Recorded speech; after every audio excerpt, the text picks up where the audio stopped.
Hello बच्चों, कैसे हैं आप सब। आई होप आप सभी बहुत अच्छे होंगे और आप सभी ने अपना होमवर्क कंप्लीट कर लिया होगा। तो आज हम शुरू करने जा रहे हैं हमारा न्यू चैप्टर जो कि है chapter number 14 measures of capacity. Okay students, so first we will read about the non standard units of measuring capacity. ठीक है, अगर हमें कैपेसिटी पहले मेजर करनी होती तो हम क्या क्या करते थे, क्या क्या नॉन स्टैंडर्ड यूनिट्स का यूज करते थे students. So we use cups, mugs, small vessels, bottles, buckets, etc. to measure the quantity of a liquid. अगर आपको लिक्विड की क्वांटिटी मेजर करनी होती है तो आप पहले क्या यूज करते थे स्टूडेंट्स? कप्स यूज करते थे, मग्स, स्मॉल वेसल्स यूज करते थे, बॉटल्स, बकेट्स, इन सभी को यूज किया जाता था लिक्विड यानी कि जितने भी तरल पदार्थ होते थे उनकी कैपेसिटी मेजर करने के लिए। This is why we measure the capacity of liquids. Okay, this is the way we measure the capacity of liquids. Okay, the jug can hold 6 glasses of water. ठीक है, अब ये जग में पानी है सपोज। अब जब मैं इनको ग्लासेस में डालती हूँ स्टूडेंट्स, तो ये पानी कितने ग्लासेस में आ पाता है? ये 6 ग्लासेस में आ पाता है। इसका मतलब कैपेसिटी ऑफ जग कितना हो गया? 6 ग्लासेस का हो गया, है ना। अब आइए एक्सरसाइज के पार्ट पे। So fill in the blanks. What we have to do here students, the capacity of kettle is dash of the tea. अब देखिए, ये जो कैटल है इसके अंदर टी है यानी कि चाय है, और इनको मैंने जब कप्स में डाला तो ये चाय कितने कप्स में आ पाई है? 4 कप्स में आई है। तो इसका मतलब इसकी कैपेसिटी कितनी हो गई? 4 कप के बराबर हो गई, है ना। 4 cups of tea. Okay, now the capacity of the jug is dash of the coffee.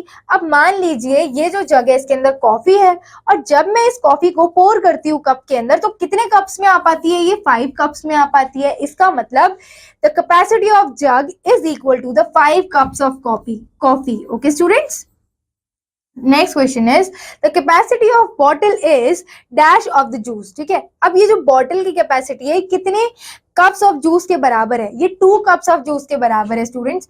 So you will write here 2 glass of juice, sorry 2 glasses of juice. Okay, now the capacity of jug is dash of water. तो कितने glasses of water है? 1 2 3 4 5 6 7 8, तो 8 glasses of water, right, 8 glass of water. Okay students, so come to our next topic, that is standard unit of capacity. So the standard unit of measuring capacity is liter. अब जो standard unit, अब जो standard unit होती है students capacity major करने की, वो क्या होती है? लीटर्स होती है। ठीक है, पहले हम कप्स का, केटल्स का यूज करके मेजर करते थे, लेकिन अब हम लीटर का यूज करते हैं। The short form of litre is L. हम शॉर्ट फॉर्म ऑफ लीटर क्या होता है स्टूडेंट्स? एल होता है। Okay, so this is 1 liter of jug, this is 2 liter of jug, this is 5 liter of jug, and this is 10 liter of jug. Okay students, to measure smaller capacity we use the smaller measurement milliliter. अब मान लो कि smaller capacity हमें major करनी हो जो litre से कम हो, तो हम कौन सी यूनिट यूज करेंगे? मिलीलीटर्स यूज करेंगे स्टूडेंट्स। कौन सी? मिलीलीटर्स। ओके, सो और मिलीलीटर्स का शॉर्ट फॉर्म क्या होता है? ml. ओके स्टूडेंट्स, तो this is 50 ml of cup, this is the cup of 10 ml, 200 ml and 500 ml। और 1 लीटर में कितने ml होते हैं स्टूडेंट्स? 1000 ml। आपको याद रखना है कि 1 liter contains 1000 ml। now we will learn to add and separate the capacity. okay students, so आप डायरेक्टली क्वेश्चंस पर आइए। ठीक है, now we have to do the task, what is addition. okay, so 5 plus 0 is 5, 1 plus 1 is 2, and 2 plus 3 is 5. That means my answer is 525 liters. Okay, 3 plus 8 plus 3 is 11 students. Okay, so 8 plus 1 plus 1 is 10. So 0 यहाँ आएगा, 1 यहाँ आ जाएगा और 4 यहाँ आ जाएगा। ठीक है, so my answer is 401 liters. Okay, now 0 plus 5 is 5, 4 plus 3 is 7, 2 plus 1 is 3. So हमारा आंसर क्या हुआ? 375 milliliters. And how many liters?